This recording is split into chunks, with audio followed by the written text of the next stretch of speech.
Hello বন্ধুরা, আমি সুস্মিতা। নতুন আরও একটা ব্লগ ভিডিওতে সবাইকে স্বাগত জানাই। নতুন আরও একটা দিন তোমাদের সাথে শুরু করলাম। কে কোথা থেকে ভিডিওটা দেখছো এবং কেমন আছো অবশ্যই কিন্তু কমেন্ট করে জানিও।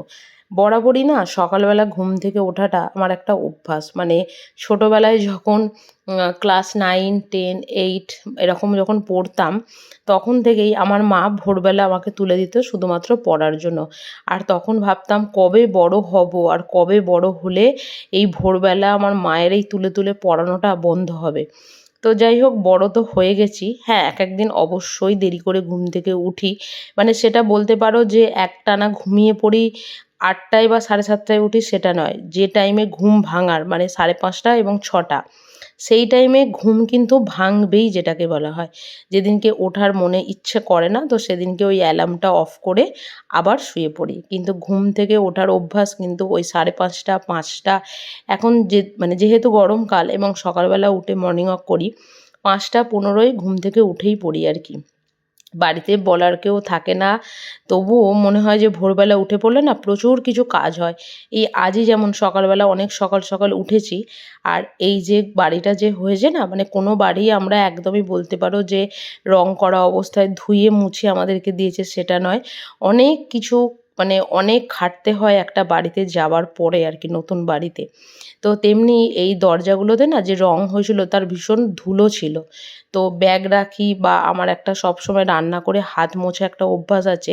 তো এখানে যে ওই হ্যান্ডেল টাইপের আছে, তো ওখানটাতে গামছাটাও রাখি।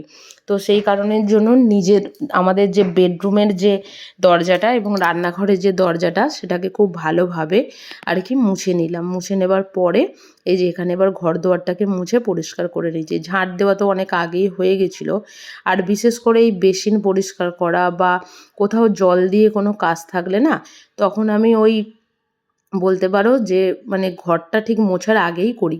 নিচে যদি ফোঁটা ফোঁটা জল পড়েও থাকে, তখন আর কি ওই মানে ঘর মুছে নিলে তখন সেটা মুছে বেরিয়ে চলে যায় আর কি। তো এই যে এদিকে মানে তুলসী তলাটা ধুয়েও দিয়ে এসেছি, আর তুলসী মচ্ছপের জলও দিয়ে এসেছি। আর এদিকে এবার ঠাকুরকে খেতে দিচ্ছি।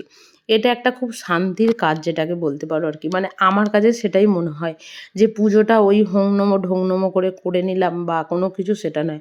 পুজোটা হচ্ছে ভীষণ একটা শান্তির কাজ। আর আমি না বিশেষ করে এই বসে পুজো করতে ভীষণ ভালোবাসি। দাঁড়িয়ে দাঁড়িয়ে পুজোর তো এত বছর করলাম, আমার ভীষণ একটা অস্বস্তি হয়, যেটাকে বলতে পারো। তো যে কারণের জন্য এবারেও বড়মশাই খুব একটা রাজি ছিল না এইভাবে নিচে বসে, ওই নিচে মানে কি টেবিলের ওপরে এতটা নিচে ঠাকুরটা রাখা হবে। তবে এবারে আর ওর কোনো কথাই শুনিনি। এই দুটো টেবিল মহারাষ্ট্র থেকে কিনেছিলাম। তো সেই টেবিল দুটোকেই এদিকে আর কি সেট করে দিয়েছি। যদিও ওই টেবিল দুটো আমাদের কোনো কাজেরই ছিল না, সস্তার পেয়েছিলাম বলে। মানে অত ভালো টেবিল, কতটা মজবুত টেবিল, মানে তোমরা না হাত দিয়ে দেখলে বুঝতে পারবে না। ওই টেবিল 200-250 টাকায় পাচ্ছি, মানে সেটা একটা বিশাল পাওয়া। যেখানে ওই টেবিলগুলো মোটামুটি 600 থেকে 700 টাকা দাম নেবেই। এতটাই আর কি মোটা এবং মানে শক্ত টেবিলগুলো আর কি। তো যাই হোক, ওদিকে পুজো টুজো সমস্ত কিছু মিটলো।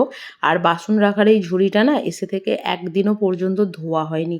আর এইটা না খুব সাবধানে ধুতে হয়, কারণ এদিকটা এতটাই ঘাঁজ বা কোনো কিছু, হাতটা কেটে যাবার ভীষণ একটা সম্ভাবনা থাকে আর কি।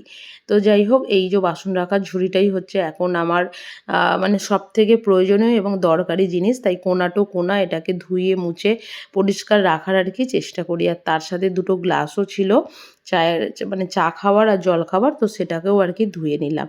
আর আজকে যে রান্না করব তার আগে শিলনোড়ায় আদা বাটছি।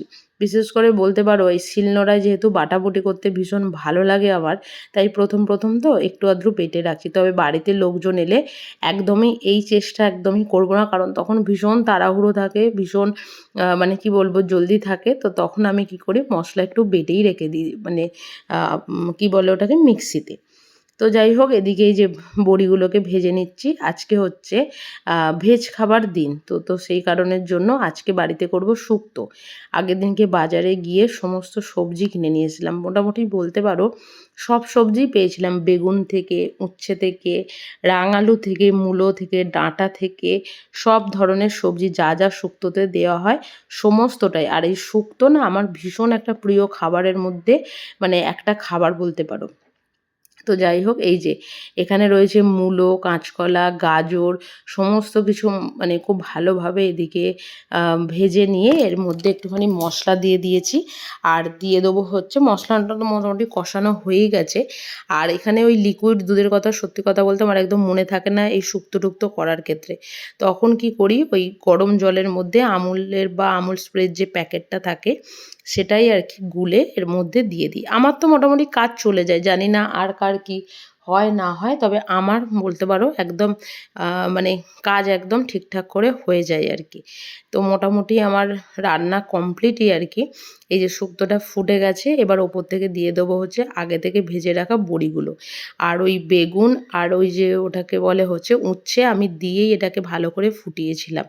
আর দিয়ে দিলাম হচ্ছে একটুখানি পাঁচফোড়নকে শুকনো কলায় ভেজে গুঁড়ো করে, কারণ আমার বাড়িতে রাঁধুনিটা শেষ হয়ে গেছিলো। আর রাঁধুনিটা শেষ ঠিক নয়, রাঁধুনিটা যেহেতু 2 মাস ছিল একটা গুমো গুমো গন্ধ বেরিয়ে গেছিলো, তো সেই কারণের জন্য রাঁধুনিটা আর কি ইউজ করলাম না। তো যাই হোক, রান্নাবান্না করার পরে জানতে পারলাম যে বড়মশাই আজকে খেতে আসবে না।